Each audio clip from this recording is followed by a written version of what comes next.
document of MOU coming out, and the two sides are talking about it. You see the repercussions in Israel and how the reaction is coming from the Israelis. They don't want it. They see it as a huge defeat for Israel. And it seems that the Trump administration is somehow happy. They're happy with the MOU. That's why they signed it. Donald Trump signed it in France, in Versailles, and the location is somehow historic. And the Iranian side is somehow a spectacle about what's going on. They had the Iranian leadership coming out yesterday and putting out a statement that he gave the permission to the Iranian government to negotiate, and he thinks he said, I think differently, but I gave the permission to the government to negotiate. By the way, it was the same. We had the same position from this former supreme leader of Iran with the case of JCPOA. He said the same thing. And later on, we've learned that he was right about the JCPOA because Donald Trump simply destroyed everything. He withdrew from JCPOA. But right now, with what's going on, considering those points in JCPOA, which one of the most important points, in my opinion, is related to the situation between Israel and Lebanon, the ongoing fight that is going on. Donald Trump is trying to put pressure on Benjamin Netanyahu. It's something new. It's something new for Washington. It's not something that Washington is accustomed to. It's something new for. That's why you see many people are arguing and criticizing Donald Trump in Israel and outside of Israel in the United States. But how do you see the whole situation, the way that Iran is coming in, the United States is trying to manage, some sort of talk, and the complexity in Lebanon? See, you've asked a couple of questions. Let's do that one by one.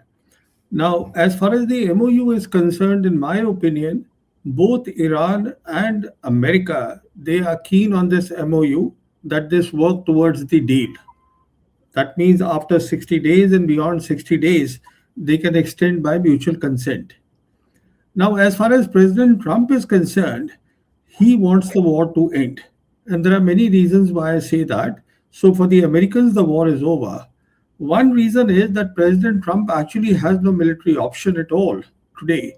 Whereas the Iranians, they have a lot of military options and they have economic options. They can bring global pain, economic pain to the world. They can block the Strait of Hormuz, the Red Sea, whenever they want. So they have far too many options. That's one. Second, in my opinion, President Trump, he wants to be remembered as the president for peace.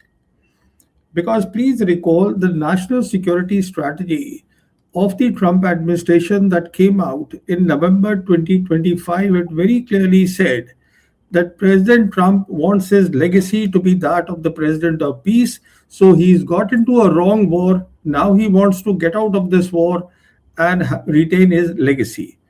Then there's another point, and that is that in 2025, President Trump, he renamed the Department of Defense as the Department of War.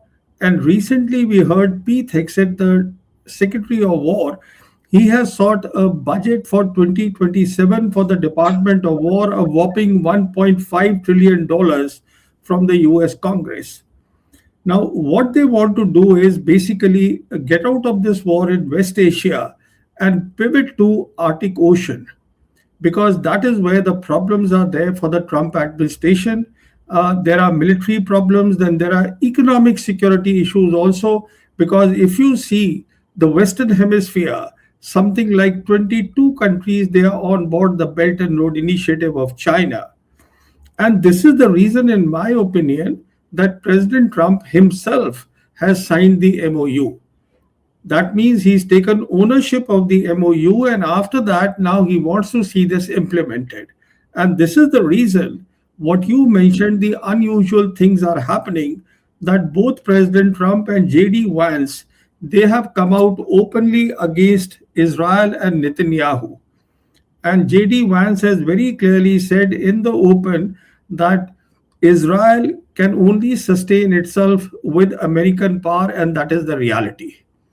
So that is where we are. So as far as the big war is concerned, in my opinion, the big war is over. The war that America was fighting with Israel, but we are left with, America was fighting with Iran. but we are left with the belligerent Israel. Now, as far as Israelis are concerned, everybody knows that they have their different war objectives. So they will continue with what they are doing in Lebanon. Now, there are two things involved here. If you see the MOU, it calls for two things. One, it says that there must be peace on all the fronts. That means all the allies of the Iranians, that means the entire resistance front, that should calm down. That includes Lebanon and that includes the ceasefire in Lebanon that the Israelis should do with the Hezbollah. That's one part. The second part is that the territorial integrity of Lebanon has to be maintained. What that means is that the Israelis already are in occupation of southern Lebanon. Something like 20% of the territory of Lebanon is under the occupation of Israel. They are now reportedly building up their settlements there. They have changed their maps there. So I think the Iranians are being extremely wise. They want the ceasefire to end. I mean, for the time being, it has stopped.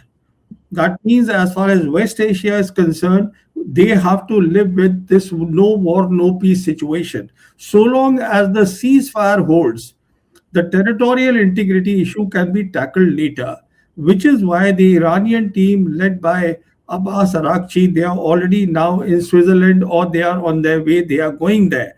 Unless again Netanyahu breaks the ceasefire in Lebanon. So that is what is happening in West Asia. So we are looking at what I call a no war, no peace situation. The mischief of Netanyahu will not go away, not only there, but in Gaza also.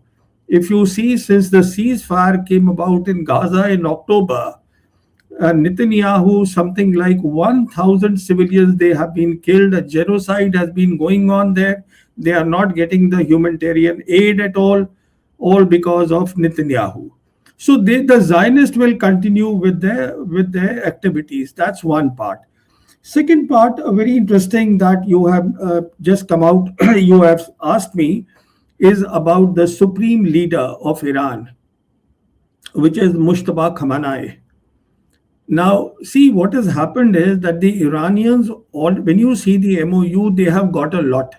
And they should get a lot because they have won the war. It's simple as that. This is not a MOU which has been done in peacetime, that both the sides have to win. So all these tantrums that are going on in America, from the policy makers, from the media, from the establishment, that Trump has given more to Iran in the MOU than he has got in return, it's baseless.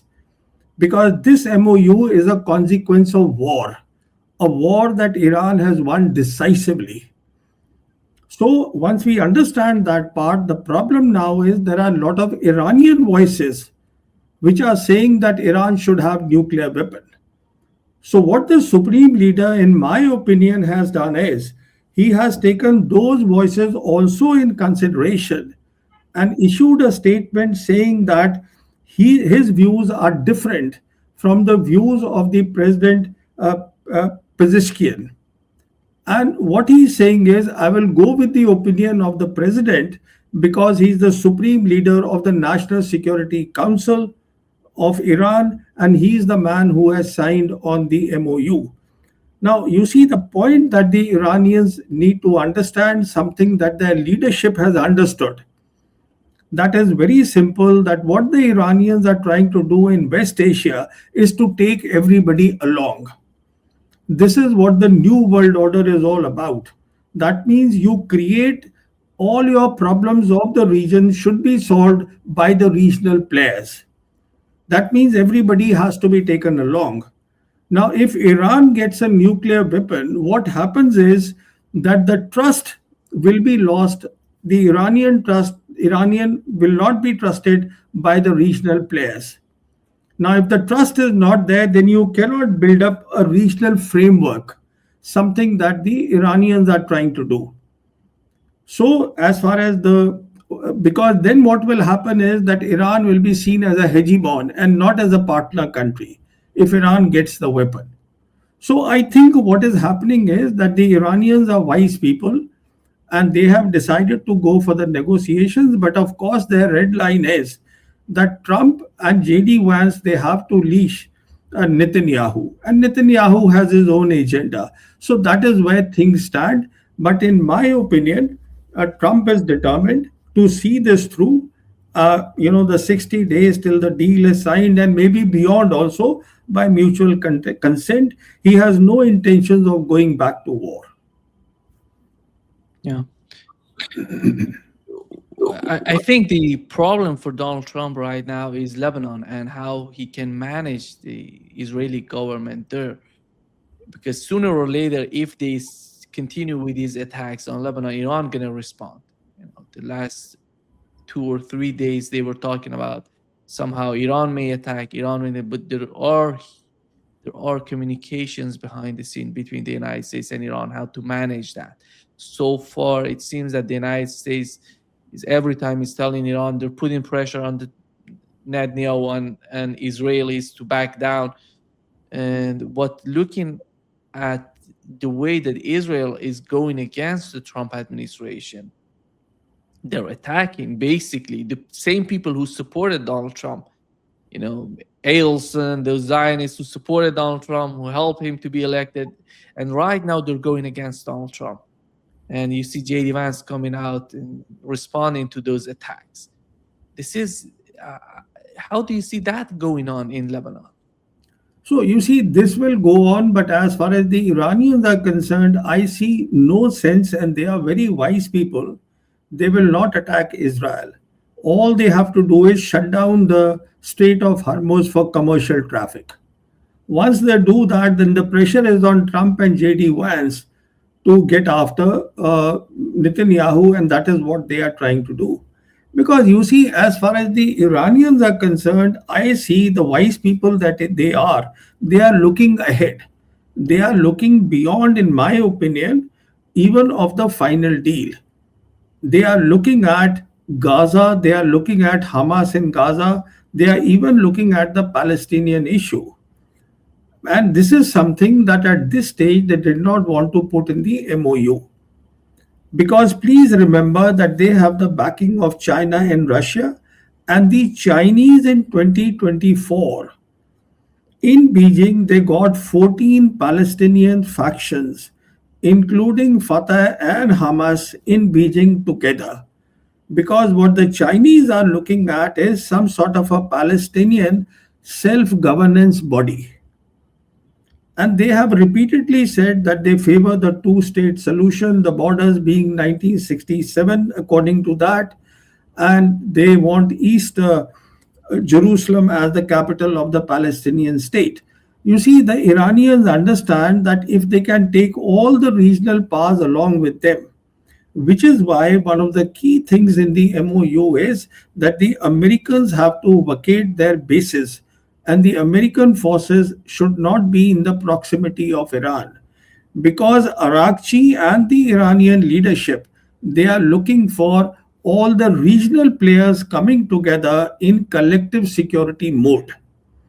Once that happens, and then after that, once the final deal happens, maybe it gets extended by a little more time, then they will tackle this issue. So the point I am making is that I see the possibility in the next 1 or 2 years, finally under the new arrangement of a regional framework, I see the possibility of Palestinian issue being tackled extremely seriously. And once that happens, then as far as the Zionists are concerned, they will be cut to size. Finally, then they will end their dream of getting that greater Israel. It's be over. So, in my opinion, the Iranians are looking way ahead, and they will try their best to see. They will give all the leverage, they will give a long rope to the Americans, but certainly they are adamant it's a red line for them that Hezbollah, attack on Hezbollah has to stop. Israel's terrorism in Lebanon has to stop. Otherwise, they'll shut down the Strait of Hormuz, and that is where we are. You mentioned that Iran is not going to be, the people in Iran don't want to be the hegemon in the region. I totally agree with that because I have seen nothing, no sign that they're willing to do that. Basically, what they're asking for the whole region, it's when it comes to all the neighbors, going from Afghanistan, Pakistan, all the other GCC countries, it's all about having a region, a prosperous region to benefit each and everybody. It's not about dominating because, for example, the case of Iran, I would say, and Pakistan, one of the best cases to be considered. For such a long time, these two countries are so close to each other. And Iran understands the reality of Pakistan and how close Pakistan is to the United States, for example. This is the reality. And how good is the relationship between Iran and Pakistan? Putting those together, you see, there is no problem for Iran. Even the Omani government is the same, in the same place. Omani government has a very good relationship with the United States. They have American base on their soil. But they were not attacked during this war because Iran respects those countries who respect Iranian sovereignty. That's the whole problem with the GCC countries in the region, with American bases being used against Iran. So this is not the hegemon in the region. This is a country that wants to find itself as a country to cooperate with other powers in the region.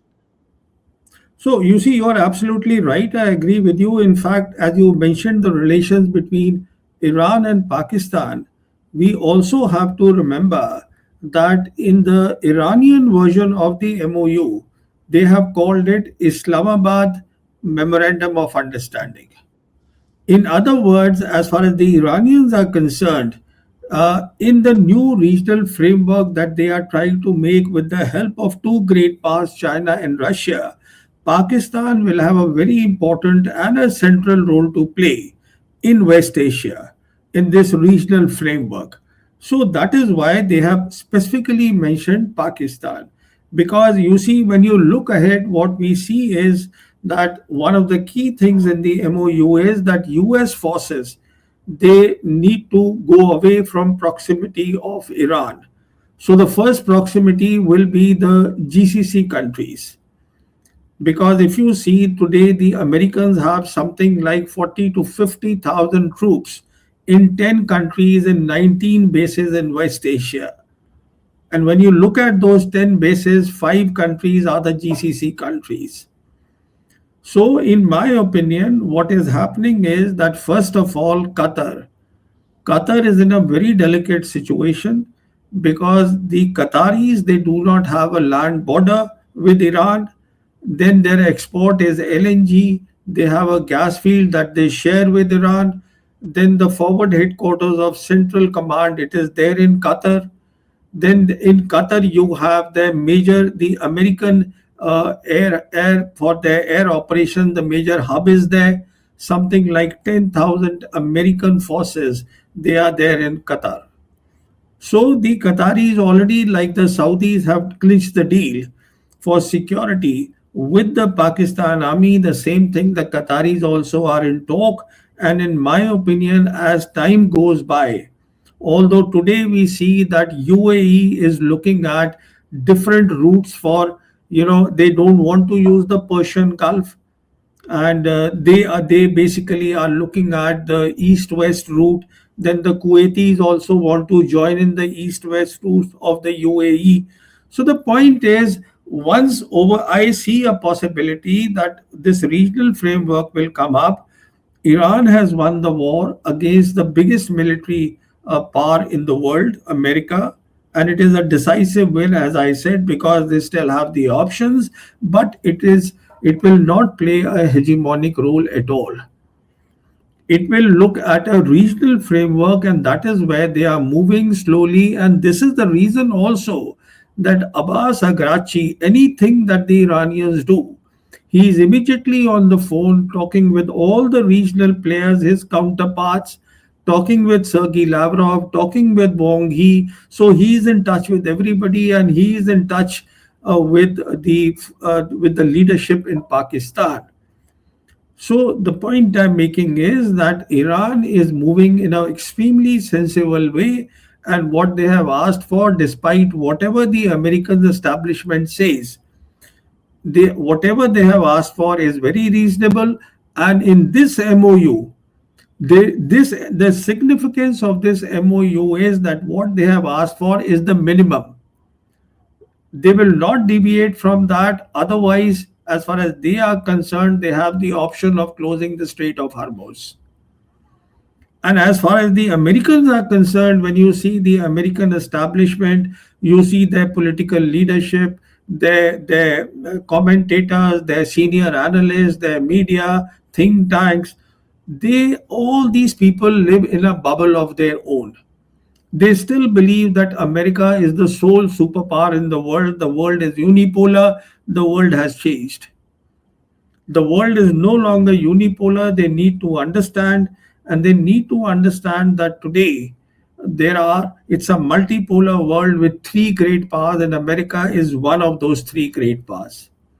But this is something they don't understand, because they don't want to understand. This is the level of hubris which is there in the Americans. They don't want to understand that the world is between orders, that a new world order is being shaped. And here is the most interesting thing that I would like to say, that what this new world order is, if I may just take a minute to put this across. The present world order that we talk about, which is a hegemonic order, which is based on two exceptional strengths of America, which is its military power and dollar as the reserve currency of the world. This order is a hegemonic order. This order is one where the America makes and breaks the rule at will. We are talking now of a new world order where the focus is on development through peace, and that means the peace cannot be absolute peace, because absolute peace leads to conflicts and war. So this is about collective security, which is what the Iranians are trying to do.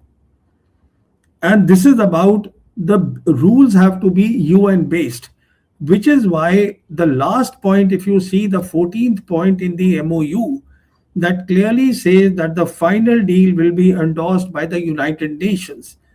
That means China and Russia will back this final deal whenever it comes out under the aegis of the United Nations. And it clearly says that there will be no interference in any other country's affairs. And that is precisely what the Iranians are trying to do. Please also recall that in the month of May, Abbas Araghchi, he had gone to Moscow, where he spent an hour and a half with President Putin, and after that he went to China. He met up with his counterpart Wang He there, and once he was back in Tehran, he spoke for the first time about the new post-war regional framework. And that is this regional framework which is unfolding now, where they are taking everybody along, which is about partnership, which is not about a hegemonic order. So the point I'm making is that this new world order, we will see this unfold for the first time in the world in West Asia after this final deal happens. So this is the most interesting development, in my opinion, at the global level.